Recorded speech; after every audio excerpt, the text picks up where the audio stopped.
kamu, apa itu elektrokimia? Elektrokimia merupakan ilmu yang mempelajari hubungan antara perubahan atau reaksi kimia dengan kerja listrik. Biasanya melibatkan sel elektrokimia yang menerapkan prinsip reaksi redoks dalam aplikasinya. Elektrokimia dibagi menjadi dua jenis sel. Yang pertama, sel volta, di mana katoda bernilai positif dan anoda bernilai negatif. Sel volta merupakan sel elektrokimia yang menghasilkan energi listrik diperoleh dari reaksi kimia yang berlangsung secara spontan. Yang kedua adalah sel elektrolisis, di mana katodanya bernilai negatif dan anodanya bernilai positif. Sel elektrolisis sendiri merupakan sel elektrokimia yang menggunakan sumber energi listrik untuk mengubah reaksi kimia yang terjadi.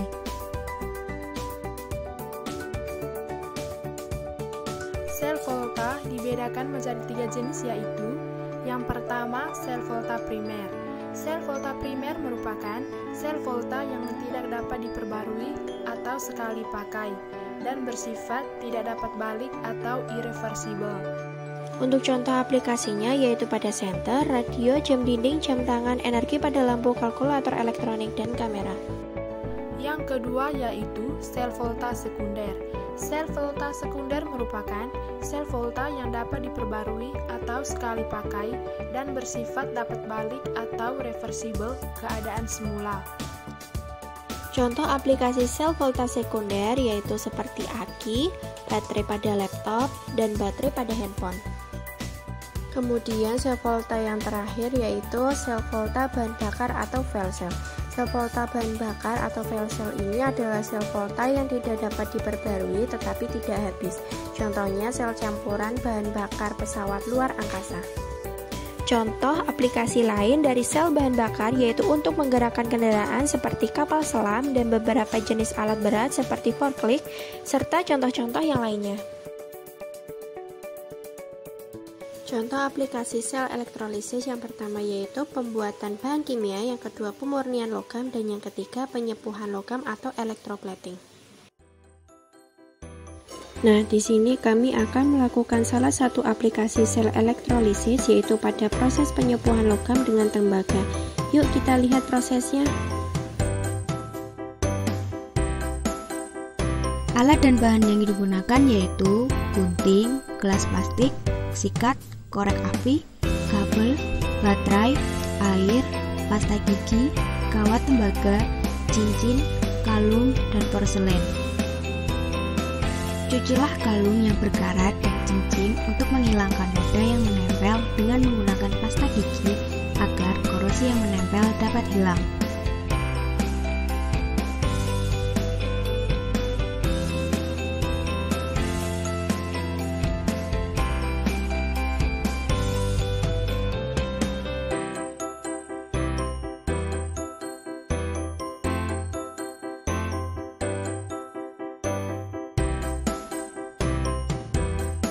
Gunting kawat tembaga secukupnya sesuai kebutuhan.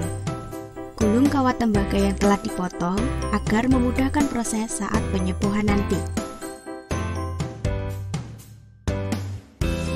Beri air pada gelas plastik kurang lebih 350 ml.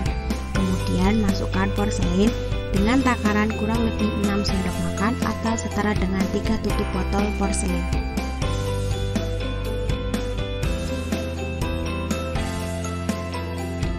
Ambil dan gunting kabel positif maupun negatif secukupnya dengan panjang sesuai kebutuhan.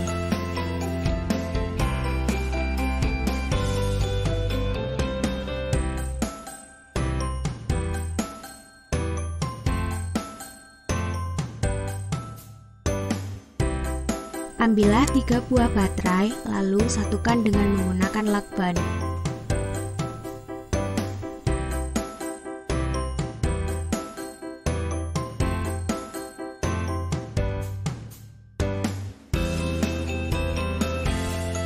Pasang kabel positif di kutub positif dan kabel negatif di kutub negatif pada baterai menggunakan lakban.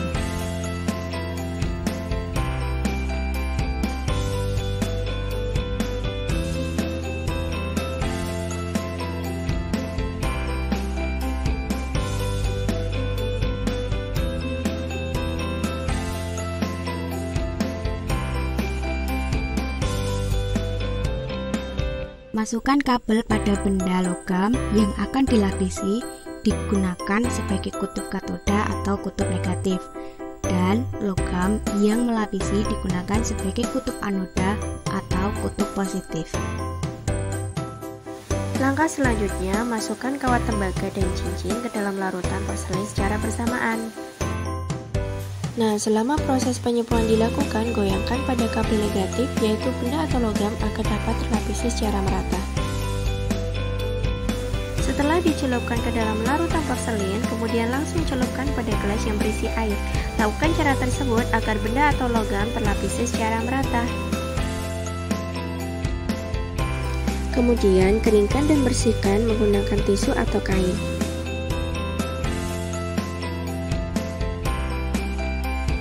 Nah, jika hasil dirasa masih kurang terlapisi secara merata, lakukan proses penyembuhan lagi dengan cara yang sama seperti di awal proses penyembuhan tadi. Lakukan hal sama pada benda atau logam, yakni pada kalung.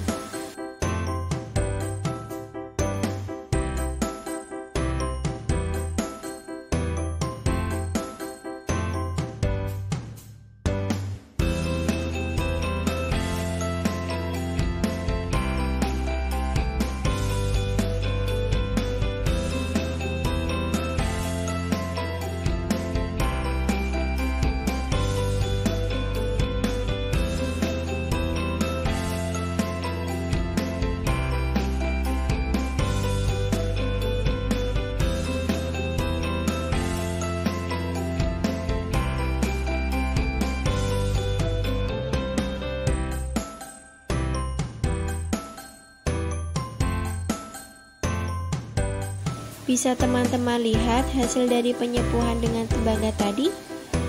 Jika dilihat, masih kurang mengkilap ya teman-teman.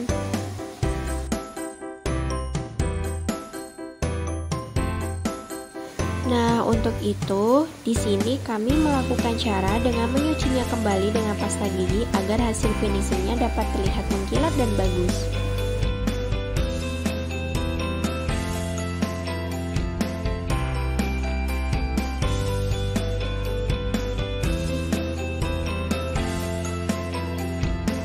Bisakah kalian lihat perbandingannya yang telah dicuci dengan pasta gigi dan yang belum dicuci menggunakan pasta gigi? Pasti lebih mengkilap kan ya?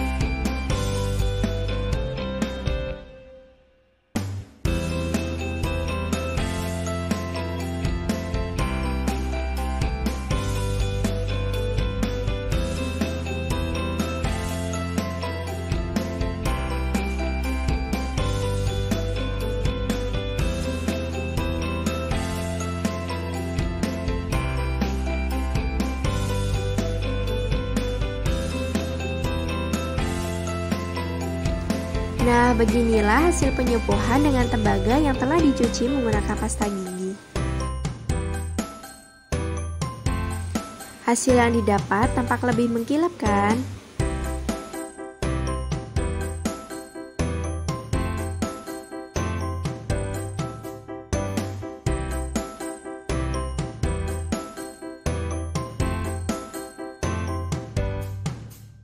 Terima kasih telah menyaksikan video ini hingga akhir. Semoga video ini bermanfaat bagi kita semua.